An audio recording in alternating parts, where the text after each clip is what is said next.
The next thing I want to demonstrate is how to enter results manually in meets where electronic timing isn't used.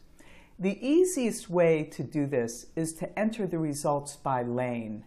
This makes sense because you're going to get the times from the lane timer sheets, and they're organized by lanes. So all the swimmers in lane 1, their times will all be on the same lane timer sheet, etc. So if we go back down to the buttons here in the middle right part of the screen, as we toggle between the buttons, we go from heat 1 to heat 2 to heat 3, etc. To manually enter times by lane, if we go to the upper left-hand part, you'll see it says Enter Results by Lane.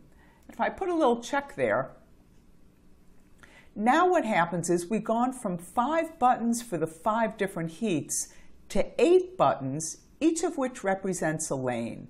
So right now, I've selected 1, and I've got everything's in lane 1, heat 1, 2, 3, 4, 5. So this looks just like the lane timer sheet. So I can take the lane timer sheet, use the times that were selected by the administrative official, and just go ahead and type them in. Again, I don't need to use periods or colons. So if in heat 2, the swimmer went 30, and then in heat 3, she went 25:43. I'm sorry, 25:43.